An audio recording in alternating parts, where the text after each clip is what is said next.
నడిచినా కూర్చున్నా మోకాళ్ళ నొప్పులు వస్తున్నాయా? ప్రాణ పెయిన్ క్లినిక్ లో అధునాతన చికిత్సతో మోకాళ్ళ నొప్పులు తగ్గించుకోండి. హాయ్ హలో నమస్తే, వెల్కమ్ టు మనం టీవీ. నేను మీ లాస్య. ప్రస్తుతం మనతో పాటు సీనియర్ జర్నలిస్ట్ అలాగే ఓటా CEO కంబాలపల్లి కృష్ణ గారు ఉన్నారు. నమస్కారం కృష్ణ గారు. సో ఎలా ఉన్నారు? బాగున్నాను. సో ఓటా సర్వే ఏం చెప్తుంది ఏంటి? ఎందుకంటే ఆంధ్ర ఎలక్షన్స్ పాలిటిక్స్ అనేవి కొంచెం రసవత్తరంగానే సాగుతున్నాయి వాడి వేడిగా. సో ఏం చెప్తుంది ఓవరాల్గా ఒక జస్ట్ అంటే ఫస్ట్ ఆఫ్ ఆల్ ఏంటంటే మనము తెలంగాణ ఎలక్షన్ కంప్లీట్ అయిన 1 వీక్కే మనం ఆంధ్రాకి వెళ్ళి అక్కడ పొలిటికల్ మూడ్ ఎలా ఉందో తెలుసుకునే ప్రయత్నం చేసినాం. డిసెంబర్ 15th నుంచి 31st వరకు మనకి సర్వే జరిగింది. ఓకే. సో అప్పటికి తెలంగాణ ఎన్నికల ప్రభావం ఆంధ్ర మీద కనిపిస్తుంది. అప్పుడు ఆంధ్రాలో కూడా ఎన్నికల మూడ్ స్టార్ట్ అయింది. ఎందుకంటే జస్ట్ ఫిబ్రవరి ఎండింగ్ లేదా మార్చ్ ఫస్ట్ వీక్లో నోటిఫికేషన్ వచ్చే అవకాశం ఉంది. ఓకే. సో అక్కడ కూడా ఆల్రెడీ మీరు చూస్తే జగన్ రోజుకు ఒక క్యాండిడేట్ మారుస్తున్నారు. టీడీపీ జనసేన కూటమి ఎలా ఉంటుందనేది రకరకాల చర్చలు జరుగుతున్న నేపథ్యంలో మనం పబ్లిక్ పల్స్ పట్టుకోవడానికి ఒక ప్రయత్నం చేసి అన్ని నియోజకవర్గాల్లో శాంపిల్స్ అనేది కలెక్ట్ చేసాం. అంటే ఈ శాంపిల్స్ ఎలా కలెక్ట్ చేస్తారంటే ఇప్పుడు పల్లె పల్లెకు వెళ్ళి ప్రతి మనిషిని ఇంట్లో ఉన్న ప్రతి ఒక్క కుటుంబ సభ్యుల్ని అడిగి కలెక్ట్ చేస్తారా, లేకపోతే ఆ ఊరికి సంబంధించిన పెద్దవాళ్ళు ఎవరైతే ఉన్నారో వాళ్ళని తీసుకొని సో ఆ సర్వే అనేది ఆ శాంపిల్స్ అనేది ఎలా కలెక్ట్ చేస్తారు? యాక్చువల్లీ ఇది మెథడాలజీ వచ్చేసేమో సింపుల్ ర్యాండమ్ సిస్టమ్. దీని సింపుల్ ర్యాండమ్ సిస్టమ్ అంటారు. ఇందులో స్ట్రాటిఫైడ్ ర్యాండమ్ సిస్టమ్ ఉంటుంది. ఒక 2-3 మెథడాలజీలో సర్వేస్ అనేది జరుగుతాయి. అంటే ఇట్లాంటి ఒక ఎలక్షన్స్కి 3 నెలల ముందు 6 నెలల ముందు సింపుల్ ర్యాండమ్ పద్ధతిలోనే పోతాం. మీకు ఎందుకంటే క్యాండిడేట్ ఫైనల్ అయిపోయి ఎవరు ఏ పార్టీ నుంచి పోటీ చేస్తున్నారో తెలిసినప్పుడు మనం ఫిక్స్డ్గా ఆ క్యాండిడేట్ రిలేటెడ్ ఆ పార్టీ రిలేటెడ్ వ్యక్తులను టార్గెట్ చేస్తూ అప్పుడు సర్వే చేయాల్సి వస్తుంది. ఇప్పటికి ఏమైందంటే ఒక మూడ్ ఏముంది మీ నియోజకవర్గంలో ఎలాంటి మూడ్, అయితే ఇది అన్ని నియోజకవర్గాలకు ఒకటే సూత్రం వర్తించదు. అంటే విజయవాడలో ఉన్న పరిస్థితి గుంటూరులో ఉండదు, గుంటూరులో ఉన్న పరిస్థితి నెల్లూరులో ఉండదు. సో ఏ నియోజకవర్గానికి ఆ నియోజకవర్గానికి క్వశ్చనీర్లో కొంచెం మార్పులు చేసుకుంటాం. ఎందుకంటే అక్కడ ఉండే లోకల్ ఎమ్మెల్యేని బట్టి మారుతుంది. ఇప్పుడు 20 చోట్ల పైన టీడీపీ ఎమ్మెల్యేలు ఉన్నారు, 150 చోట్ల YCP MLA. So YCP MLA behaviour ఒక తీరు ఉంది, TDP MLA behaviour pattern different ఉంటుంది. అక్కడ ప్రజలు కూడా డిఫరెంట్ ఉంటుంది. అంటే ఎమ్మెల్యే పట్ల వ్యతిరేకతను చూసుకున్నప్పుడు కూడా వైసీపీ ఎమ్మెల్యే మీద వ్యతిరేకత టీడీపీ ఎమ్మెల్యే మీద ఉండకపోవచ్చు. సో అందుకని మనం ఏం చేస్తామంటే ఒక ర్యాండమ్ సిస్టంలో ప్రతి నియోజకవర్గాన్ని ఇప్పుడు బీసీలో 50%, ఎస్సీలో 19%, ఓసీలో ఒక 25%, ఇట్లా ఆ నియోజకవర్గంలో జనాభా ఎవరుంటాయి. ఇప్పుడు మీరు అరకు పోయారనుకోండి, ఎస్టీ పీపుల్ ఎక్కువ ఉంటారు. అట్లాగే ఎస్సీ నియోజకవర్గాలు ఉన్నాయి. ఎస్సీ నియోజకవర్గాలు మనకి ఎస్సీ పాపులేషన్ ఎక్కువ ఉంటుంది. ఆ లోకల్ అంశాలు అక్కడ ఉండే group of people A community వాళ్ళు ఎక్కువ ఉన్నారో వాళ్ళ శాంపిల్ సైజ్ పెంచుతాం. దానికి అప్పుడు ఏమైనా మనకి యాక్యురసీ లెవెల్స్ పెరుగుతాయి, అంటే కరెక్ట్గా వచ్చే అవకాశం ఉంటుంది. సో ఇప్పుడు అంటే డిసెంబర్ 15 నుంచి డిసెంబర్ 31 వరకు అన్నారు కాబట్టి ఇంకొంచెం దూరంగానే ఉన్నాయి ఎలక్షన్స్. మనకు తెలంగాణ ఎలక్షన్స్ చూసుకున్నట్లయితే లాస్ట్ 2 monthsలో చాలా చేంజెస్ వచ్చేసాయి, అసలు ఊహించని మార్పులు అన్నీ వచ్చేసాయి. సో అటువంటి మార్పులు ఉన్నాయి కాబట్టి ఇప్పుడు ఈ ఓటా సర్వేలో ఎంత శాతం కరెక్ట్ అయ్యే ఛాన్సెస్ ఉన్నాయి? 100%లో ఎంత శాతం కరెక్ట్ అయ్యే? అంటే మీకు ఎప్పుడు కూడా సర్వేల వ్యాలిడిటీ అనేది చాలా లిమిటెడ్ పీరియడ్ ఉంటుంది. ఇవాళ మనం 1వ తారీఖు మాట్లాడుకుంటున్నాము, మళ్ళీ సంక్రాంతి తర్వాత ఇంకో సర్వే చేస్తే ఈ ఫిగర్సే మారుతాయి. అవును, డెఫినెట్లీ. ఎందుకంటే రకరకాల ఫ్యాక్టర్స్ పనిచేస్తాయి. మనం మాట్లాడినప్పుడు మనం సర్వే జరిగినప్పుడు షర్మిల ఫ్యాక్టర్ లేదు ఏపీలో. రేపటి నుంచి ఏపీలోకి షర్మిల ఎంటర్ అవుతుంది డెఫినెట్లీ. సో అక్కడ ఆమె కాంగ్రెస్ పార్టీకి కనుక పిసిసి ప్రెసిడెంట్ అయితే కనుక కాంగ్రెస్ పర్సెంటేజ్ గ్రోత్ కావడానికి అవకాశం. ఈ రోజు వైసీపీలో రిజైన్ చేసి బయటికి వచ్చి టికెట్ అన్నందరూ కాంగ్రెస్లో జాయిన్ కావడానికి స్కోప్ కనపడుతుంది. సో ఏ రకంగా చూసుకున్నా మనకి వైసీపీ నుంచి వచ్చే ఓటు ఎటువైపు పోతుంది, బయటకు వచ్చే వాళ్ళు ఎటువైపు పోతారు అనేది క్లియర్. సో అందుకనే ప్రతి వారానికి 10 రోజులకి ఒక టిల్ట్ అనేది కంపల్సరీగా మనకు ఓటర్స్ మూడ్లో మనకు తెలిసిపోతుంటుంది. అంటే ఒక డెడికేటెడ్ లాయల్ ఓటర్స్ అనేవారు అన్ని పార్టీలకు ఉంటారు. వాళ్ళు ఎప్పుడు ఎటు షిఫ్ట్ గారు, టిల్ట్ గారు. ఒక 10 to 12% అనే ఒక లాయల్ ఓటింగ్ అనేది షిఫ్ట్ కాదు. ఈ న్యూట్రల్ ఓటర్స్ ఎవరైతే ఉంటారో అప్పటికప్పుడు వచ్చే ఇన్సిడెంట్లను బట్టి అప్పటికప్పుడు వచ్చే క్యాండిడేట్ని బట్టి డెసిషన్ తీసుకునే వాళ్ళు ఉంటారో వాళ్ళ విషయంలో మాత్రం మనకి ఎప్పటికప్పుడు కూడా ఒక 15 daysకి ఒకసారైనా మనం మళ్ళీ క్రాస్ చెక్ చేసుకోవాలి. సో ప్రస్తుతానికి అంటే సింపుల్ అండ్ ర్యాండమ్ అన్నారు కాబట్టి అండ్ కమ్యూనిటీ పీపుల్ ఎవరైతే ఎక్కువ ఉన్నారో వాళ్ళ పర్సంటేజ్ ఎక్కువ ఉన్న చోట ఎక్కువ మందిని అడుగుతారు. So depending upon other categories కూడా ఉంటాయి, లిటరేట్స్, ఇల్లిటరేట్స్, తర్వాత మహిళలు, ధనికులు, పేదవాళ్ళు అండ్ ఇవన్నీ. సో మనం for example literates and illiterates, చదువురాని వాళ్ళు సంక్షేమ పథకాలు ఎక్కువగా లబ్ధి పొందారు, పేదవాళ్ళు అయి ఉండొచ్చు ఆబ్వియస్లీ చదువురాని వాళ్ళు అంటే. సో అటువంటి వాళ్ళు ఎవరి వైపు మొగ్గు చూపుతున్నారు ఏంటి అసలు? మనము తీసుకునే శాంపుల్ తీసుకునేటప్పుడే 4 కేటగిరీస్లో తీసుకున్నాం. ఒకటి education wise literates, minimum 10th class base తీసుకొని ఇల్లిటరేట్ వరకు. అస్సలు చదువుకున్న వాళ్ళు పీజీ చదివిన వాళ్ళ వరకుతో సహా 2 రకాల 10th inter degree PG above ఉన్న ఒక కేటగిరీ మనుషులు, అస్సలు చదువుకున్న వాళ్ళని కూడా మనం శాంపిల్ తీసుకున్నాం. అట్లాగే ప్రొఫెషన్ వైజ్ రైతులు, కూలీలు, ప్రభుత్వ ఉద్యోగులు, ప్రైవేట్ ఉద్యోగులు, రిటైర్ అయిన ఉద్యోగులు, పెన్షన్దారులు, గృహిణులు, ఈ అన్ని కేటగిరీలు కూడా పాటించినాం. అట్లాగే ఏజ్ గ్రూప్ కూడా 18 to 35 ఒక గ్రూపు, 35 to 45 ఒక గ్రూపు, ఇట్లా 65 అబోవ్ గ్రూప్ వాళ్ళకి కూడా మనం మన సర్వేలో అయితే మనకు అన్నిటి కలిపిన ఒక చేసిన డాటానే మీకు అవుట్కమ్ కింద కనపడుతుంది అన్నమాట. సో అందుకనే ఎవరి పోర్షన్ వాళ్ళకి ఇస్తాం. ఆంధ్రప్రదేశ్లో ఓటర్లు పురుషుల కంటే మహిళలు 6 లక్షల మంది ఎక్కువ ఉన్నారు.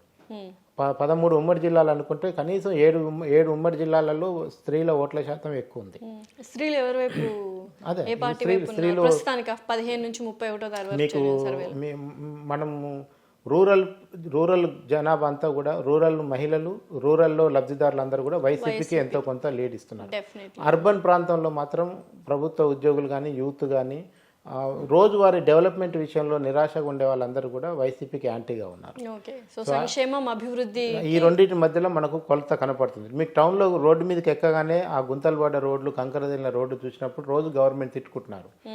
కానీ రూరల్లో పెద్దగా రోడ్ల మీద కంపల్సరీ రోడ్ల మీద కాన్సన్ట్రేషన్ ఉండదు. వాళ్ళకి మినిమం కనీస అవసరాలు ఉంటే టైంకి కరెంటు, నీళ్లు ఉంటే సరిపోతుంది. పెద్దగా రోడ్ల మీద అవి ఎట్లాగో ఒకటో నెల రాగానే ఏదో ఒకటి స్కీమ్ కింద డబ్బులు వస్తున్నాయి కనుక వాళ్ళు పెద్దగా డెవలప్మెంట్ యాంగిల్లో పెద్దగా నెగిటివ్గా లేరు.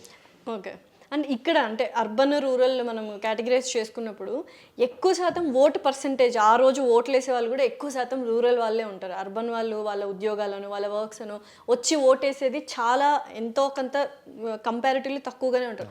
అప్పుడు కూడా ప్రభావం ఉంటుంది కదా మళ్ళీ. అంటే మీకు ఈ రోజుకున్న పరిస్థితుల్లో beneficiaries of the government schemes మనకు రూరల్లో వైసీపీ వైపు కొంచెం టిల్ట్ కనపడుతుంది. కానీ వైసీపీలో టిల్ట్ ఏ % ఉంది? మీరు ఎంత చూసుకున్నా 35 to 40 మధ్యలోనే ఉంది. రిమైనింగ్ 60 అంతా యాంటీగానే ఉంది. ఓకే. సో ఆ రిమైనింగ్ 60 యాంటీలో ఉన్న వాళ్ళలో రూరల్ కూడా ఉండొచ్చు. మొత్తం రూరల్ వైసీపీకి ఉందని, మొత్తం అర్బన్ టీడీపీకి ఉందని చెప్పడానికి లేదు. సో అట్లాగే పర్టికులర్ కులం అంతా టీడీపీకి ఉంది, పర్టికులర్ కులం అంతా వైసీపీకి ఉందని చెప్పడానికి కూడా లేదు. దీంట్లో అభిమానులు అటువైపు ఇటువైపు కూడా షిఫ్ట్ అవుతున్నారు. సో అందుకనే రూరల్, అర్బన్ని క్రైటీరియా తీసుకుంటే మనకు తెలంగాణతో కూడా పోల్చుకోవచ్చు. రూరల్ తెలంగాణ అంతా కాంగ్రెస్ కోటేసింది, అర్బన్ తెలంగాణ అంతా బీఆర్ఎస్ కోటేసింది. సో ఇంత పర్టికులర్గా ఒక డివిజన్ గీసినట్టుగా తెలంగాణలో జరిగినట్లు ఆంధ్రాలో జరుగుతుందా లేదంటే ఇంకా ఆ ఫ్లూయిడ్ సిచ్యువేషన్ నుంచి బయటపడాలి. ఇప్పుడు సిచ్యువేషన్ టీడీపీ గురించి మాట్లాడుకున్నట్లయితే ఇప్పుడు ఒక నియోజకవర్గంలో కొంతమందికి టీడీపీ వాళ్ళకి ఇస్తున్నారు, కొంతమందికి జనసేన అభ్యర్థులకు కూడా ఇస్తున్నారు. ఆ టైంలో వీళ్ళ ఓటు బ్యాంక్ ఎలా చీలుతుంది, ఎవరికి చీలుతుంది అనేది నిజంగానే చీలుతుందా లేదా ఓటు బ్యాంకు? ఎందుకంటే వీళ్ళిద్దరు పొత్తు పెట్టుకున్నారు కరెక్టే, బట్ స్టిల్ ఆ అభ్యర్థికి ఇవ్వకపోతే అక్కడ టీడీపీ కార్యకర్తలు ఏమైనా అగెయిన్స్ట్గా ఉండే ఆలోచనలు కానీ అటువంటి కార్యక్రమాలు కానీ ఏమైనా చవి చూసారా మీరు సర్వే చేస్తారు? అంటే ఇప్పుడు క్లియర్ కట్గా జనసేన కార్యకర్తలు కోరుకుంటుంది ఏంటంటే పవన్ కళ్యాణ్కి కనీసం 2 ఏళ్ళన్నా సీఎం పదవి ఇవ్వాలని కోరుకుంటున్నారు గెలిచిన తర్వాత.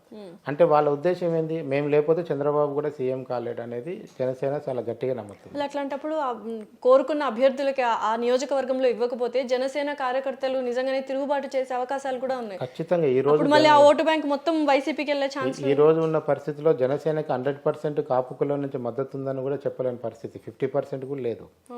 50% కాపులు కరెక్ట్ గా జనసేనకు ఓటేస్తారు, పవన్ కళ్యాణ్కి వేస్తారన్న నమ్మకం కూడా లేదు. మళ్ళీ పూర్వం ఏదైతే వాళ్ళకి ఒక రైవాలిటీ ఎక్కడైతే కమ్మకులంతో ఉందో దాన్నే కంటిన్యూగా ఇంకా కూడా అంటే యాక్చువల్గా చంద్రబాబుతో పొత్తే అనవసరం అనే దాంట్లో జనసేన కార్యకర్తలు ఉన్నారు. కానీ ప్రాక్టికల్గా చూసినప్పుడు గ్రౌండ్ రియాలిటీలో చూసుకున్నప్పుడు మాత్రం వీళ్ళిద్దరు విడివిడిగా పోటీ చేస్తే 2 పార్టీలకు నష్టం జరుగుతుంది. కరెక్ట్. చంద్రబాబుకు సీట్లు రావచ్చు, జగన్కి అసలు సీట్లే, వైసీపీకి అసలు జనసేనకి అసలు సీట్లే రావు, పవన్ కళ్యాణ్ సీట్ రావు, చంద్రబాబుకి సీట్లు వస్తాయి. కానీ ఇద్దరికి అధికారం రాదు, ఇద్దరు అధికారానికి దూరంగా ఉంటారు. అప్పుడు ప్లస్ పాయింట్ జగన్ గారికి అవుతుంది. అది అల్టిమేట్గా ఇప్పుడు జగన్ చేస్తున్న ప్లాన్ కూడా ఏంటంటే కాపు ఓట్లను ఎట్లా డిస్టర్బ్ చేయాలి, కాపు ఓట్లన్నీ కూడా గంపగుత్తగా టీడీపీ జనసేన కూటమి పోకుండా ఎలా చూడాలనే ప్లాన్లోనే ఇప్పుడు జగన్ కనిపిస్తున్నారు. రాజకీయాలంటేనే కులాలకు సంబంధించి ఖచ్చితంగా ఆ పాయింట్ అయితే ఉంటుంది. అంటే అధికారం అభ్యర్థులను ఎంపిక చేసుకోవడం దగ్గర నుంచి కులాలు బీసీ కావచ్చు, ఎస్సీ కావచ్చు, ఎస్టీ కావచ్చు, ఓసీ కావచ్చు, ఓసీలో మళ్ళీ ఏబీ కేటగిరీలో. సో ఆ కేటగిరీలో ఆ కులాలకు సంబంధించి ఎలా ఉన్నాయి సర్వే రిపోర్ట్స్? మనకు ఇప్పటికీ ఇంకా కులాల వైపు ఆలోచిస్తున్నారు. మీకు ఆంధ్రప్రదేశ్ రాజకీయం అంటే మీరు కులాన్ని పక్కన తీసి మాట్లాడలేరు, అంతే గుర్తుపెట్టు. అందులో మమేకం అయిపోయింది. మీకు తెలంగాణలో కులాలు లేదంటే నమ్మొచ్చు, కానీ ఆంధ్రప్రదేశ్లో కులం లేదంటే నమ్మటానికి లేదు. ఎందుకంటే మీరు ఇవాళ జనసేన పార్టీ వెనకాల ఉన్నది ఎవరు? పవన్ కళ్యాణ్ అభిమానులు, కాపు కులం. ఇది ఎవరన్నా కాదంటారా? ఎవరినైనా డిబేట్ చేయమనండి, ఎవరు కాదని. కరెక్ట్. ఇవాళ పవన్ కళ్యాణ్కి ఉన్న సినిమా అభిమానులతో పాటు కులం అభిమానులు కూడా ఉండబట్టే జనసేనకు మన దాంట్లో 11% వచ్చింది. ఓకే. వీళ్ళందరూ మరి రేపు ఓటేస్తారా లేదంటే మళ్ళీ అది వేరే సపరేట్ డిబేట్. ఈ 11% ఖచ్చితంగా టీడీపీకి ఓటేస్తారా? ఎంత షిఫ్ట్ అవుతుంది టీడీపీ వైపు? ఇప్పుడు ఆ డౌట్తోనే అసలు జనసేనకి ఎన్ని సీట్లు వస్తాయని దగ్గర చర్చ మొదలుపెట్టి సీఎం పదవి దాకా చర్చ నడుస్తుంది. ఇప్పుడు సపోజ్ బయటకు వచ్చిన రూమర్ ఏంటంటే జనసేన 65 సీట్లు అడుగుతుందని. టీడీపీ వాళ్ళు ఏం జోకులు వేస్తారు తెలుసా? అసలు జనసేనకు 65 మంది పోటీ చేసే అభ్యర్థులు ఉన్నారా అని అడుగుతున్నారు టీడీపీ వాళ్ళు. అట్లా నిజంగానే కదా? నిజమేనా? అదే నిజము. నిజంగా 25 సీట్లు ఇస్తే కరెక్ట్గా పోటీ చేసి గెలిచే క్యాండిడేట్లు జనసేన దగ్గర లేరు. మరి ఎన్ని సీట్లు ఇవ్వాలనుకుంటున్నారు ఏమైనా సర్వే? ఇదంతా కూడా రూమర్స్, బయటకు వస్తున్న ఫీలర్సే తప్ప ఇప్పటికి వాళ్ళు నిజంగా 65 అడిగారు అనేది బయటకు ఒక టాక్ రిలీజ్ చేశారు. అంటే పవన్ కళ్యాణ్ కూడా ఏంటంటే ఎలక్షన్ వరకు తన పార్టీ కార్యకర్తలను కూడా ఎంతో కొంత లైవ్లో పెట్టి డిబేట్ నడుపుతూ చివరి ఒక దగ్గర ఎడ్జ్కి వచ్చిన తర్వాత ఒక దగ్గర కట్ చేయాలనే ఆలోచనలోనే విషయాన్ని తేల్చాలనే ఆలోచనలు ఉన్నారు. అందులో భాగంగానే సీఎం పోస్ట్ కూడా. ఇప్పుడు లాస్ట్ టైం అయితే జనసేన పార్టీ ఏదైతే ఉందో జన ప్రవాహం కానీ ఆ సభల్లో కానీ పవన్ కళ్యాణ్ చూసి అబ్బా అసలు నిజంగా ఓట్లు ఎన్ని పడతాయి నిజంగా అని ఒక అబ్బా అన్న వ్యక్తులు ఒక్కసారి రిజల్ట్ వచ్చిన తర్వాత కనీసం ఆయన ఉన్న నియోజకవర్గంలో కూడా ఆయన గెలవలేదు. అందరికీ తెలిసిన విషయం. ఒకే ఒక జనసేన అభ్యర్థికి గెలిచాడు యాక్చువల్గా. ఇప్పుడు కూటమిగా మారిన తర్వాత కొంచెం ఏమైనా చేంజెస్ వచ్చాయా, లేకపోతే పూర్వం ఉన్న రిజల్ట్సే రిపీట్ అవుతాయా? అది లాస్ట్ వరకు చెప్పలేము. లేదు, మన అబ్జర్వేషన్లో తెలియదంటే జనసేన గ్రాఫ్ పెరిగింది. 6.5 నుంచి 11% వరకు జనసేన గ్రాఫ్ పెరిగింది. ఇది అన్ని జిల్లాల్లో కూడా దాన్ని ముఖ్యంగా తూర్పుగోదావరి, పశ్చిమ గోదావరిలో జనసేన బాగా ప్రభావం చూపుతుంది. సేమ్ టైంలో టీడీపీ గ్రాఫ్ కూడా 1 to 1.5% పెరిగింది. వైసీపీ గ్రాఫ్ తగ్గింది. 7% వరకు వైసీపీ గ్రాఫ్ తగ్గింది. బట్ స్టిల్ ఎవరు అధిక మీరు ఇండిపెండెంట్గా ఏ పార్టీకి ఆ పార్టీ లెక్కలు చూసుకున్నప్పుడు వైసీపీ 42% వస్తుంది, టీడీపీ 40% వస్తుంది, జనసేన 11% వస్తుంది. మీరు జనసేన ప్లస్ టీడీపీ కూడితే 51% వస్తుంది, వైసీపీ 42% ఉంది. 9% డిఫరెన్స్తో మనకు ఇప్పుడున్న మూడ్ కనపడుతుంది. అయితే ఈ 11% ఉన్న జనసేన ఓట్ షేరింగ్ అంతా నిజంగా టీడీపీకి 11 యాడ్ అవుతుందా తగ్గుతుందా అనేది ఇప్పుడు గేమ్. సో ఓవరాల్గా అంటే చార్ట్లో ఇప్పుడు 9% అనేది తేడా డిఫరెన్స్ అనేది మనం చూసాం లాస్ట్ టైం ఎలక్షన్స్ అప్పుడు కూడా రిజల్ట్స్. ఈసారి పవన్ కళ్యాణ్ గారు నిజంగా స్టేబుల్గా ఉంటారా ఎలక్షన్స్ వరకు? అంటే పవన్ కళ్యాణ్ గారు స్టేబుల్గా ఉంటాం కంటే పవన్ కళ్యాణ్ గారిని వెనకాల నడిపిస్తున్న కాపు కులం స్టేబుల్గా ఉంటుందా లేదా ఓటింగ్ విషయంలో అనేది చాలా మందికి డౌట్లు ఉన్నాయి. ఎందుకంటే కాపులు ఎప్పుడు ఒక్కరిని నమ్ముకొని లేరు. లాస్ట్ టైం వైసీపీకి కూడా కాపులు ఓటేశారు. అందువల్ల చంద్రబాబు లాస్ట్ టైం జనసేన విడిగా పోటీ చేసింది, టీడీపీతో పొత్తులు లేకుండా చేసి అన్ని నియోజకవర్గాల్లో పోటీ చేయడం వల్ల జనసేన ఓట్లు జనసేన వేసుకోవడం వల్ల టీడీపీకి నష్టం జరిగింది. అందుకే ఇప్పుడు పట్టుబట్టి చంద్రబాబు పవన్ కళ్యాణ్ ఇంటికి పోయి మరి కలిసి నాతోనే ఉండాలని కోరుకుంటున్న ఉద్దేశం కూడా అదే.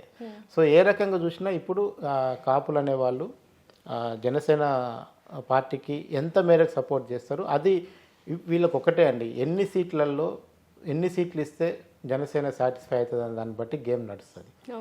ఇప్పుడు టీడీపీ 20 సీట్లు ఇస్తే చాలని అనుకుందాం, వాళ్ళు 60 అనుకుంటున్నారు. ఈ 20కి 60కి మధ్యలో ఒక ఫిగర్ తెగి ఆ సీట్లు ఇస్తే కనుక ప్రశాంతంగా ఈ కూటమి కనుక ముందుకు పోతే అప్పుడు జగన్ ఖచ్చితంగా ఇబ్బందులు పడతాడు. సో సర్వే చేసినప్పుడు ఎటువంటి క్వశ్చన్స్ సాధారణంగా ఒకే ఒక క్వశ్చన్, ఫస్ట్ క్వశ్చన్ ఏమొస్తుందంటే సీఎం ఎవరు అవ్వాలనుకుంటున్నారు? సీఎంగా మీ ఛాయిస్ ఎవరు అనేది మనం అడిగాం. సీఎంగా మనం ఛాయిస్ ఎవరు అడిగినప్పుడు 39% జగన్కి వచ్చింది, 37% చంద్రబాబుకి వచ్చింది. చాలా ఎడ్జ్, వెరీ నియర్ ఎడ్జ్ లో 12% పవన్ కళ్యాణ్కి వచ్చింది, 6% పురంధేశ్వరికి వచ్చింది, 4% లోకేష్కి వచ్చింది. సో ఇప్పుడు ఎలా అయిపోయిందంటే ఆంధ్ర ఎలక్షన్స్లో శత్రువులందరూ ఒక ఏకతాటి పైన నడుస్తున్నారు అగెయిన్స్ట్ జగన్ గారు. సో జగన్ గారి గెలుపు చాలా కష్టతరంగా మారింది. ఖచ్చితంగా ఇప్పుడున్న ఫిగర్స్ కానీ ఇప్పుడున్న mood of the AP people అయితే కనుక జగన్కి అంత ఈజీ కాదు. అయితే జగన్ మీద ఓడిపోయేంత వ్యతిరేకత ఉంది, టీడీపీకి గెలిచేంత బలం ఉందా లేదా అనేది ఇప్పుడు తేలాలి. ఎందుకంటే ఈ కూటములన్నీ కలుపుకుంటే మాత్రం ఖచ్చితంగా గెలిచే అవకాశాలు ఉన్నాయి అన్నట్టు అంటే సర్వే ప్రకారం చూడటానికి ఆ సిచ్యువేషన్ అలా కనపడుతుంది. కానీ నిజంగా గ్రౌండ్ లెవెల్లో ఓటింగ్ బూత్ దగ్గరికి వెళ్ళినప్పుడు ఇప్పుడు నేను ఏమవుతుందంటే నేను 1994 నుంచి ఎలక్షన్స్ అబ్జర్వ్ చేస్తున్నాం. టీడీపీ కమ్యూనిస్టులు కూడా పొత్తు పెట్టుకుంటారు. మీరు టీడీపీ క్యాండిడేట్, నేను కమ్యూనిస్ట్ క్యాండిడేట్. నా పార్టీ ఓట్లన్నీ మీకు గంప గుర్తు వస్తాయి, మీ పార్టీ వాళ్ళు నాకు వేయరు. అంతే, అదొక సమస్య ఉంటుంది. అవును. సో ఇప్పుడు కూడా జనసేనలో చాలామంది కులాల వారిగా విడిపోయి ఉన్నారు కనుక, అంటే టీడీపీ అంటే కమ్మల పార్టీ అని, జనసేన అంటే కాపుల పార్టీ అని, వైసీపీ అంటే రెడ్డిల పార్టీ అని, కాంగ్రెస్ అంటే ఏదో దళితుల పార్టీ అని, ఇట్లా రకరకాల ఒక బ్రాండింగ్స్ ఏపీ రాజకీయాల్లో ఉన్న క్రమంలో రేపు మనస్ఫూర్తిగా మనకు అధికారం రావాలని అన్ని మర్చిపోయి ఓట్లు వేసే పర్సెంటేజ్ ఎంతమంది ఉంటారనే దాన్ని బట్టి ఇవన్నీ బేస్ చేసుకుని ఉంటాయి. ఇప్పుడు ఎలాగో కాంగ్రెస్ పార్టీ అని గుర్తు చేశారు కాబట్టి వైఎస్ షర్మిల గారి ప్రభావం ఎంత ఉంటుంది మన ఇప్పుడు ఏపీ ఎలక్షన్స్లో, ప్రజలు ఏమనుకుంటున్నారు ఆవిడ గురించి? ఎందుకంటే తెలంగాణలో చూసాము మనము, ఆవిడ ఓన్లీ కేసీఆర్కి వ్యతిరేకతగానే తను ప్రచారం కానీ మాటలు కానీ సభలు కానీ పెట్టడం జరిగింది, పాదయాత్ర కూడా. ఆవిడ నిజంగా సక్సెస్ అయ్యారా లేదా అంటే రిజల్ట్ తెలిసిందే. ఆవిడది కూడా కొంత భాగం ఉండొచ్చేమో, మనం చెప్పలేము. కేసీఆర్ గారు వ్యతిరేకంగా ప్రక్షాళన చేసింది, వ్యతిరేకంగానే అయ్యింది, ప్రభుత్వం దిగిపోయింది. సో అటువంటి ప్రభావాలు ఏమైనా ఇప్పుడు మనకు సేమ్ చవి చూసే అవకాశాలు ఉన్నాయా? అన్న మీదే అగేన్స్ట్గా ఉంది కాబట్టి. ట్రూ టెక్నికల్గా మాట్లాడుకుంటే మనం సర్వే ముగించే రోజుకి షర్మిల అంశం ఎంటర్ కాలేదు, మనం కూడా ప్రజలతో మాట్లాడలేదు. కరెక్ట్ క్లియర్గా మనకి నిన్న నుంచి షర్మిలది సడన్గా ఫీలింగ్ మీదకి వచ్చింది. రేపు ఆమె ఢిల్లీకి వెళ్తుంది, మాట్లాడుతుంది కనుక. అయితే షర్మిల గారు రావటానికి మనం ఒక ఎగ్జంప్షన్ అయితే చేయొచ్చు. ఎట్లాంటి ఎగ్జంప్షన్ అంటే, ఆమె రేపు ఎవరు ఓట్లను చీలుస్తుంది? అల్టిమేట్గా వైసీపీ ఓట్లని డెఫినెట్లీ. ఆమె టీడీపీ బ్యాంకుని ఏం కొల్లగొట్టలేదు, జనసేన బ్యాంకుని ఏమి ఆమె డిస్టర్బ్ చేయలేదు. ఆమె డిస్టర్బ్ చేసే ప్రతి ఓటు వైసీపీ నుంచే ఉంటుంది. బికాజ్ వైసీపీ పార్టీ కాంగ్రెస్ నుంచి పుట్టింది కనుక. వైసీపీ అనే పార్టీ పాత కాంగ్రెస్ నుంచి వాళ్ళందరూ ఇప్పటికే 2 ఎమ్మెల్యేలు ఓపెన్ గా మద్దతు ప్రకటించారు. ఇంకా రేపటి నుంచి మీకు ఆర్కే వాళ్ళు మల్లాది విష్ణు వీళ్ళందరూ కూడా మేము షర్మిలతో రెడీగా ఉన్నాం. అసలు మొత్తం ఇదంతా గేమ్ ప్లాన్ ఏంటంటే, ఎట్టి పరిస్థితుల్లో జగన్ ఇంట్లో కూర్చోబెట్టాలంటే షర్మిల తప్ప ఇప్పుడు ఒక పార్టీ వ్యక్తిని పార్టీలో చేర్చుకున్న రోజే పీసీసీ ప్రెసిడెంట్ ఇవ్వటం అనేది ఎక్కడైనా జరుగుతుందా? ఒక్కొక్కరు 30 ఏళ్ళు 20 ఏళ్ళు జాతీయ పార్టీ, ఎన్నో ఆలోచనలు, ఎంతో మంది సీనియర్ నాయకులు. రేవంత్ రెడ్డికే 4 ఏళ్ళు పట్టింది. అట్లాంటిది షర్మిల గారు జాయిన్ కాగానే ఏపీసీసీ పగ్గాలు ఇచ్చారు. ఖచ్చితంగా ఇదేంటంటే ఆమెను చూపిస్తే తప్ప ఓట్లలో చీలిక రావటం అనేది జరగదు. అందుకనే కాంగ్రెస్ టీడీపీ కలిసే ఈ గేమ్ ప్లాన్లోకి వచ్చారని కూడా అనిపిస్తుంది.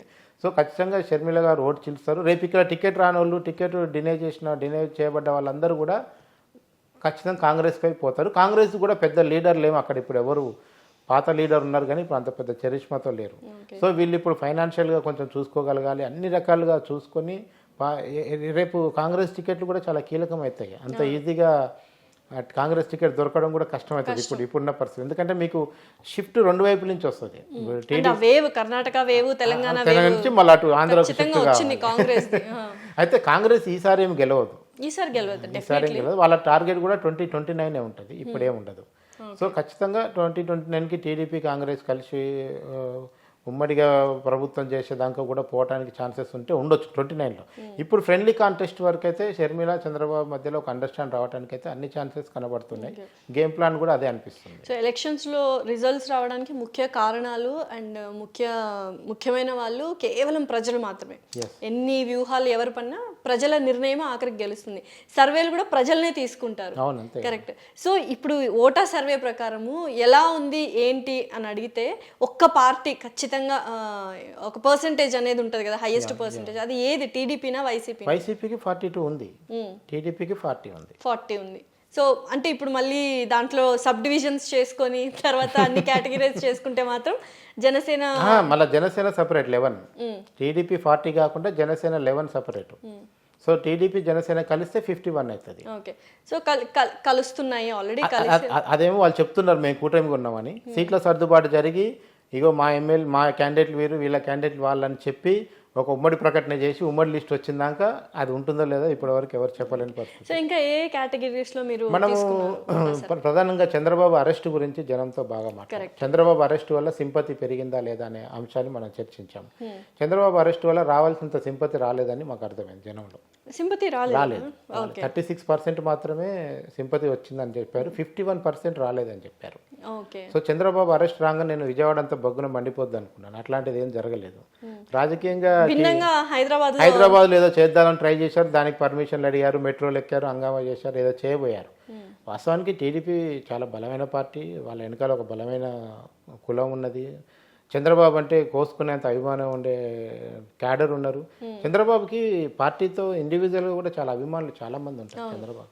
అది మనము తీసేయలేని అభిమానం అది. డెఫినెట్లీ అది అది అది ఇప్పుడు కాదు, ఆయన ఉమ్మడి ఆంధ్రప్రదేశ్ ఉన్నప్పటి నుంచి కూడా ఎందుకో ఒక సెక్షన్ ఆఫ్ పీపుల్ బాబు గారు ఉండాలి అని కోరుకుంటారు. అది గుడ్డిగా గుడ్డిగా అనొచ్చు, అభిమానం అనొచ్చు, గుడ్డిగా అనలేం కానీ అంటే ఒక విజన్ తో ఉంటారు వాళ్ళు. బాబు గారు గారే కావాలి, అటుపక్క ఎవరున్నా కూడా ఎవరేం చేస్తారు అట్లాంటి వ్యక్తులు కూడా రోడ్డు మీదకి రాలేదంటే నేను కూడా ఆశ్చర్యపోయినా. ఎందుకు రాలేదు రోడ్ల మీదకి వచ్చి? అసలు ఏమంటున్నారు ప్రజలు?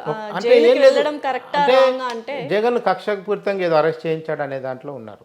కక్షపూరితంగా అరెస్ట్ చేయించాడు, ఆయన ఏం తప్పు చేయలేదనే యాంగిల్లో ఉన్నారు. చంద్రబాబు మరి 51% మంది సింపతి లేదన్నారు కదా, మరి వాళ్ళు సింపతి లేదు అంటే సింపతి ఎందుకు లేదంటే ఈ టీడీపీ అంత జనంలోకి తీసుకుపోయి దాన్ని ఎన్కాష్ చేసుకోలేకపోయింది పొలిటికల్ గా. ఓకే, దాంట్లో టీడీపీ కూడా ఏం ఆలోచించిందంటే రోడ్డు మీద పోగానే అరెస్ట్ చేస్తున్నారు. అసలు ఎలక్షన్ టైంకి జనాల్ని బయట కార్యకర్తల్ని క్యాడర్ని లీడర్లను బయట ఉంచుతారా జైలు ఉంచుతారా కూడా అర్థం కాని పరిస్థితి ఉన్నది. సో అందువల్ల టీడీపీ కూడా పెద్దగా నిరసనలు కానీ అవన్నీ పెద్ద యాక్టివ్గా చేయలేకపోయింది. ఆ విషయంలో సానుభూతి రాలేదు. ఇప్పుడు ఆల్మోస్ట్ చంద్రబాబు నాయుడు గారి గురించి కూడా మీరు అడుగుంటారు, లోకేష్ బాబు గారి గురించి ఏమనుకుంటున్నారు ప్రజలు? ఇప్పుడే చంద్రబాబు అనే ఫిగర్ ఇంకా ఫేడ్ అవుట్ కాలేదు. సో ఇది ఆఖరి అంటే ఇది ఆఖరి టర్మ్ అని అనుకోవచ్చా? ఆఖరి టర్మ్ అనుకున్నా ఏదనుకున్నా ఇవాళ చంద్రబాబు బొమ్మ ఉంటేనే ఓట్లు పడతాయి, అంతవరకు గ్యారంటీ. ఇవాళ కాదు, రేపు లొకేషన్ సీఎం చేసి ఎలక్షన్ కొట్లాడినా కానీ చంద్రబాబు బొమ్మ ఉండాల్సిందే. ఎన్టీఆర్ బొమ్మ ఉన్నా లేకున్నా నడుస్తుంది, కానీ చంద్రబాబు బొమ్మ ఉండాల్సిందే. సో అందుకనే మనం తెలంగాణలో చూడండి, మీకు నెక్స్ట్ సీఎం కేటీఆర్ అనేది ప్రొజెక్షన్ వచ్చింది, కానీ ఆంధ్రాలో నెక్స్ట్ సీఎం లొకేషన్ రాలేదు ఇంకా. సో ఆ పరిస్థితి లేదు. లోకేష్ కొంత పరిణితి చెందాడు లోకేష్ బాబు గారు అంటే, అది గతంతో పోలిస్తే చాలా బెటర్ కదా, చాలా చాలా బెటర్. ఏ రకంగానైనా మెచ్యూరిటీ లెవెల్స్లో కానీ పొలిటికల్ నాలెడ్జ్ విషయంలో కానీ తనకు ఇప్పుడు ఎవరికైనా సరే మనం ఈ ఫీల్డ్లో జాయిన్ అయిన రోజు ఉన్న అజ్ఞానం అమాయకత్వం ఈ రోజు ఉండదు కదా, ఒక 10 ఏళ్ళు పనిచేసాక ఉండదు. కొంచెం నేర్చుకుంటాం కదా, కొంత నాలెడ్జ్ వస్తుంది, కొంత చూసి నేర్చుకుంటాం, కొంత విని నేర్చుకుంటాం. మన ఫీల్డ్లో మనం రాటు తేలుతాం ఒక 10 ఏళ్ళకి. మొదటి రోజు వచ్చినంత అమాయకత్వం అయితే 10 సంవత్సరాల తర్వాత ఉండదు. సో అట్లా ఆయన కూడా షైనింగ్ చేసుకున్నాడు, సెల్ఫ్గా దిద్దుకున్నాడు. కొన్ని సీఎం పదవి కట్టబెడితే దానికి న్యాయం చేయగలరా? ఖచ్చితంగా. ఇప్పుడు ఆయన ఆల్రెడీ ఒకసారి మంత్రి కూడా చేయించారు కదా. ఇప్పుడు యాక్చువల్గా ఇద్దరు నాయకులు పెద్ద తప్పులు చేశారు. సోనియా గాంధీ రాహుల్ గాంధీని ఒకసారైనా మంత్రి ప్రధానమంత్రి చేయకపోవడం ఒక తప్పు జరిగింది. ఇక్కడ కేటీఆర్ని ఒకసారైనా సీఎంగా కూర్చోబెట్టడం కేసీఆర్ తప్పు చేసినట్టయింది. చంద్రబాబు ముందే ఊహించి ఒకసారి మంత్రి పదవి ఇచ్చేసిండు లోకేష్కి. అంటే మీకు గవర్నెన్స్ అనేది అలవాటు కావాలి. అంటే ఒక చిన్న సమస్య సామాన్యుడు ప్రభుత్వం దగ్గరికి చెప్పుకోవడానికి మధ్యలో ఎన్ని దశలు ఉంటాయి. మనం ఇక్కడ ₹1 గవర్నమెంట్ రిలీజ్ చేస్తే పేదవాడికి పోయేసరికి అసలు ఎన్ని పైసలు పోతాయి. ఈ వ్యవస్థ తెలియకపోతే రాజకీయ ఖచ్చితంగా ఉండాలి. అందుకనే ఆయన ఆ మంత్రి పదవి చేయటం కూడా ఆయనకి ఎంతో కొంత కలిసి వచ్చినట్టుగా మనకు. ఎమ్మెల్యేల బదిలీలు చేశారు వైసీపీ నుంచి జగన్ గారు. సో అది ఎంతవరకు ఎఫెక్ట్ అయింది? అంటే ఇప్పుడు కేసీఆర్ ఏం తప్పు చేశాడు, ఆ తప్పు నేను చేయకూడదని జగన్ భావిస్తున్నట్టు కనపడుతుంది. కేసీఆర్ ఏం చెప్పారు, 40 నుంచి 50 మందిని మార్చాలని ఇంటెలిజెన్స్ రిపోర్ట్ ఇచ్చినా మార్చకుండా టికెట్లు ఇచ్చారు. ఇప్పుడు జగన్ గారు ఏం చేస్తారంటే ఇక్కడ కూడా వ్యతిరేకత ఉంది కనుక ఆ వ్యతిరేకత ఉన్న వాళ్ళందరికీ పిలిచి చెవిలో చెప్పి నీకు టికెట్ రాదు, నువ్వు సర్దుకో అని కొత్త ఇన్ఛార్జ్ నుంచి అక్కడ పెడుతూ వస్తున్నారు. సో ఈ మార్పు జరిగి అక్కడ ఇప్పుడు మీ మీద వ్యతిరేకత ఉందని నన్ను తెచ్చిపెడుతున్నారు. మీ మీద వ్యతిరేకత మీ పర్సనలా పార్టీ మీ పరిపాలన అనేది జనం కనుక జడ్జిమెంట్ చేయగలిగితే మీ పరిపాలన బాగాలేదనుకోండి, మీరు వచ్చినా నేను వచ్చినా ఒకటే కదా. అంత ఆలోచిస్తున్నారా అంటే సర్వే చేశారంటే ప్రజలు అంత ఆలోచనలో ఉన్నారా? ఇంకా ఆ బార్డర్ లైన్కి రాలేదు. ఎందుకంటే అది ఒక డెలికసీ విషయం, ఒక చాలా షార్ప్ ఎడ్జ్ ఉండే విషయం అది. ఎందుకంటే దాన్ని బట్టే ఓటు పర్సెంట్ అనేది అటు ఇటు టిల్ట్ అవుతాయి. మీకు నాకు తేడా లేదు, మీ పార్టీ ఎవరైనా మీ ఇద్దరు ఒకటే పార్టీ కదా, మీ పార్టీ విధానాలు ఎంత జనం అనుకున్న రోజు వాళ్ళు ఏ క్యాండిడేట్ని పెట్టినా ఓడిస్తారు, అందులో డౌట్ లేదు. సో ప్రతి ఒక్క నియోజకవర్గంలో ఆయా సిట్టింగ్ ఎమ్మెల్యేలు ఎవరైతే ఉన్నారో వాళ్ళే గెలవాలని ఎంతమంది కోరుకుంటున్నారు? సిట్టింగ్లు గెలవాలని కోరుకుంటున్న వాళ్ళు 42% ఉన్నారు. మళ్ళీ వీళ్ళకి ఓటు వేయమని చెప్పేవాళ్ళు 48% ఉన్నారు. సో సిట్టింగ్ ఎమ్మెల్యేల్లో మెజారిటీ ఎమ్మెల్యేలని ఇంటి దారి పట్టించడానికే జనం తయారై ఉన్నారు. మాకు ఎమ్మెల్యే వద్దు. వాళ్ళు చెప్పేది ఒక అమాయకమైన స్లోగన్ ఏంటంటే మా ఎమ్మెల్యే మంచోడు కాదు సార్, కానీ సీఎం జగన్ ఉండాలి సార్, జగన్ ఉంటే మా స్కీమ్స్ వస్తాయి సార్ అని మాట్లాడు. అరే మీ ఎమ్మెల్యే ఓడిపోతే జగన్ కూడా ఉండడు రా నాయన అని చెప్తే నమ్మట్లేదు వాళ్ళు. అంటే చాలా సందర్భాల్లో కొంత అమాయకత్వము, కొంతనేమో ఆ బెనిఫిషియరీస్ మీకు ఎందుకు ఎమ్మెల్యే ఓడిపోయినా పర్లేదు జగన్ ఉండాలంటే చంద్రబాబు కంటే కూడా జగన్ ఉండాలని కోరుకుంటున్నారు సీఎం. ఎందుకు కోరుకుంటున్నారంటే జగన్ ఇచ్చే స్కీమ్స్ ప్రాంప్ట్నెస్ అనేది ఒకటి ఉంది. 1వ తారీఖు నాడు పొద్దున్నే పెన్షన్ ఇస్తారు. కాకపోతే వేరే ఇతర నెగిటివ్ అంశాలు కూడా ఉన్నాయి. అంటే ఇప్పుడు దానికి తలదన్నేలా మేనిఫెస్టో వీళ్ళు కూడా రిలీజ్ చేశారు. ఆల్రెడీ సో దాని గురించి నమ్మకాలు లేవా ప్రజల్లో? మనం మాట్లాడినాము అది కూడా. ఎందుకంటే లక్కీలా మేము సర్వే స్టార్ట్ చేసిన 5-6 రోజులకే ఈ లోకేష్ యువగలం సంబంధించిన అంశం కూడా వచ్చింది. అప్పుడు ఈ మహిళలకి బస్ ఫ్రీ అనేది తెలంగాణలో ఇంప్లిమెంట్ చేస్తుంది, ఆంధ్రాలో కూడా టీడీపీ కూటమి ప్రకటించింది కనుక లేడీస్ బాగా అట్రాక్ట్ అవుతున్నారు. మరోవైపు ఆడబిడ్డ పథకం కానీ సిలిండర్లు కానీ ఇట్లాంటి అన్ని అంశాలు మహిళలు ఎక్కువగా టీడీపీ మొగ్గు చూపుతున్నారు అంటున్నారు ఓటర్ సర్వే ప్రకారం. అంటే ఇప్పటి వరకు ఆల్రెడీ అమ్మఒడి పథకము పెన్షన్ తీసుకుంటున్న మహిళలందరూ కూడా వైసీపీ వైపే ఉన్నారు. సో గతంలో టీడీపీ హయాంలో పథకాలు లబ్ధి పొందిన వాళ్ళు, పసుపు కుంకుమ లాంటివి తీసుకున్న వాళ్ళు రేపు రాబోయే రోజుల్లో ఆర్టీసీ బస్సు ఫ్రీ అవుతుందా అని ఆలోచిస్తున్న వాళ్ళు మాత్రం టీడీపీ వైపు కనిపిస్తున్నారు. సో ఇంకొక ప్రశ్న ఏంటంటే కూలీలు, రోజువారీ కూలీలు ఉంటారు, వాళ్ళకు నిజంగానే దినదిన గండంలా ఉంటుంది. వాళ్ళ పరిస్థితి, వాళ్ళ ఆలోచనలు మీరు సర్వే చేసినప్పుడు ఎవరి వైపు? మొత్తానికే రాష్ట్ర ఆర్థిక పరిస్థితి బాగాలేదు. ఇంకా పేదవాళ్ళ పరిస్థితి అయితే ఘోరంగా ఉంది. ఇప్పుడు జగన్ తీసుకున్న ఎస్సీ ఎస్టీ బీసీ మైనార్టీలకి అప్లిఫ్టింగ్ ప్రోగ్రామ్ ఏదైతే చేస్తున్నాడో అది ఓసీలకు నచ్చట్లేదు. ముఖ్యంగా ఎంతసేపటికి జగన్ బీసీ జపం ఎస్సీ జపం చేస్తున్నాడు, మనం ఎటు పోవాలని ఆల్ పార్టీస్లో ఉన్న ఓసీలు, ఆల్ క్యాస్ట్లో ఉన్న ఓసీ సెక్టర్ వాళ్ళకి ఏంటంటే అభివృద్ధి కావాలి. అభివృద్ధి అనే కాదు, వాళ్ళకి పెత్తనం కూడా పోతుంది. గ్రామాల మీద పెత్తనం పోతుంది. గ్రామాల మీద పెత్తనం పోతే ఎస్సీ ఎస్టీ బీసీలకు పెత్తనం వస్తే రెడ్లు కమ్మలు కాపుల్లో ఉన్న ఓసీలు ఎటువైపు పోవాలి, వాళ్ళ నాయకత్వం ఎటు పోవాలనేది వాళ్ళది. అండ్ ఇంకొకటి నిజంగానే ఆంధ్రాలో కాంట్రాక్టర్స్ ఎవరైతే రెడ్డి క్యాస్ట్ లో వాళ్ళు ఉన్నారో వాళ్ళే నిజంగానే వ్యతిరేకంగా ఉన్నారు జగన్మోహన్ రెడ్డి గారికి. బికాజ్ ఎందుకంటే మీరు అన్నట్టు అదే ఎస్సీ ఎస్టీ అప్లిఫ్టింగ్ మీకు ఆల్రెడీ నెల్లూరు రెడ్లు తిరుగుబాటు చేశారు కదా. ఆనం రామనారాయణ రెడ్డి కానీ కోటంరెడ్డి శ్రీధర్ రెడ్డి కానీ యాంటీ జగన్ అయిపోయారు ఆల్రెడీ. వాళ్ళు మొన్న ఎమ్మెల్సీ ఎన్నికల్లోనే టీడీపీ అభ్యర్థికి ఓటేసి చూపించారు. సో ఇట్లా ఇప్పుడు ఎమ్మెల్సీ ఇది కూడా చాలా స్ట్రాంగ్ గా ఫౌండేషన్, దాని గురించి ఏమంటున్నారు అసలు? సో అదే అందుకనే ఎట్టి పరిస్థితుల్లో కూడా కొన్ని కులాలకి అప్లిఫ్టింగ్ చేయటం అనేది ఓసీలకు నచ్చట్లేదు. ఓసీలు ఈసారి ఖచ్చితంగా జగన్ ఇంటికి పంపిస్తే కానీ మనకు ఊర్లో మన పెత్తనం నిలబడదనే ఫీలింగ్లో కూడా ఉన్నారు. సో వాళ్ళ పెత్తనం కోసమైనా ఈసారి టీడీపీకి ఓటేసి వైసీపీని ఓడించడానికి కొన్ని ప్రయత్నాలు అయితే చేస్తున్నారు. బట్ చంద్రబాబు నాయుడు గారు కేవలం కమ్మ వర్గానికి మాత్రమే ఫేవర్ చేస్తాడు అన్న మాట కూడా చాలా రోజుల నుంచి, చాలా ఏళ్ళ నుంచి మనకు వినిపిస్తుంది. మనము ఈ 3 రాజధానుల అంశాన్ని కూడా సర్వేలో తీసుకున్నాం. కరెక్ట్. అమరావతి ఇష్యూ, రైతుల ఇష్యూని కూడా తీసుకున్నాం. 3 రాజధానుల విషయంలో జనం క్లియర్గా జగన్ వ్యతిరేకిస్తున్నారు. ఎందుకంటే ఏదో ఒక రాజధాని ఇప్పటి వరకు ఉంటే ఈ 4 ఏళ్లలో స్టేబుల్గా ఉండిపోయేది కదా. అటు విశాఖ కాక, ఇటు తిరుపతి చిత్తూరు కర్నూలు కాక, ఇటు విజయవాడ అమరావతి కాకుండా పోయింది. ఈరోజు ఏపీ రాజధాని ఎదురా అంటే ఆన్సర్లు మల్టిపుల్ ఆప్షన్లు ఇవ్వాల్సిన పరిస్థితి వస్తుంది. ఒకటే ఆప్షన్ ఉండాలి కదా ఏపీ రాజధాని ఏదంటే. సో అట్లాంటి పరిస్థితి నుంచి ఈరోజు వచ్చింది కనుక అయితే చంద్రబాబును కూడా జనం ఏమంటారంటే 3 రాజధానులు ఉంటే తప్పేంది, ఉండనివ్వచ్చు కదా చంద్రబాబు కూడా అని కొంతమంది అటు కూడా వ్యతిరేకిస్తున్నారు. అయితే ఇప్పుడు ఏమిటంటే కర్నూలు వాళ్ళు మా దగ్గర రాజధాని ఉండాలని, వైజాగ్ వాళ్ళు మా దగ్గర ఉండాలని కొట్లాడ పెట్టుకుంటున్నారు. దీనివల్ల కొత్త సమస్య తెచ్చుకున్నారని జగన్ మనకు క్లియర్ కట్గా అర్థమవుతుంది. సో మెయిన్ రాజధానుల అంశం కూడా ఒకటి. ఇంకేమేమి అంశాలు ఉన్నాయి? మనకు చంద్రబాబు అరెస్ట్ అయిపోయింది, రాజధానుల అంశం అయిపోయింది. ఈసారి ప్రభుత్వం మారుతుందా లేదా అనే అంశాన్ని కూడా మనం మాట్లాడాం. ఈసారి మారుతుంది. అట్లాగే తెలంగాణ ఎన్నికల ప్రభావం ఉంటుందా లేదా అని కూడా మాట్లాడాం. అట్లాగే జగన్ పాలనకి ఎన్ని మార్కులు వేస్తారని కూడా మనం క్వశ్చన్ వేసాం. అది చాలా ఇంపార్టెంట్ క్వశ్చన్. జగన్ పాలన ఈ 5 ఏళ్ల జగన్ పాలనకి ఎన్ని మార్కులు వేస్తారంటే మనకు 25 మార్కులు వేసిన వాళ్ళు 51% ఉన్నారు. 25కి 25 100లో 25 మార్కులు వేసిన వాళ్ళు 51% ఉన్నారు. 50 మార్కులు వేసిన వాళ్ళు 48% ఉన్నారు. 75 మార్కులు వేసిన వాళ్ళు 7% ఉన్నారు. 100% వేసిన వాళ్ళు 0, 100 మార్కులు వేసిన వాళ్ళు 0 ఉన్నారు. సో అంటే జగన్ రెడ్డి సింపుల్ పాస్ అయ్యాడు అంతే. డిస్టింక్షన్ కానీ గ్రేడ్స్ కానీ లేవు. టీడీపీ ప్రభుత్వం రావాలని అడిగారా? టీడీపీ ప్రభుత్వం మార్పు అంటే అదే కదా. ఈసారి ప్రభుత్వం మారుతుందా అనుకుంటే 44% మారుతుందని, 42% మారదని చెప్తున్నారు. అంటే ఇప్పటికి కూడా జనం కొంచెం ఏదైనా ఒక 2 to 3% మధ్యలోనే ఈ రోజుకున్న సిచ్యువేషన్ ఉంది. ఈ సిచ్యువేషన్ రేపు మారాలంటే ఇంకా చాలా డెవలప్మెంట్ జరగాలి. క్యాండిడేట్స్ రావాలి, పార్టీల యొక్క ముందు పొత్తులు ఉంటాయో లేవో తేలాలి, బీజేపీ ఎవరి వైపు ఉంటుందో తేలాలి. అనుకోని కొన్ని సిచ్యువేషన్స్ కూడా జరుగుతాయి.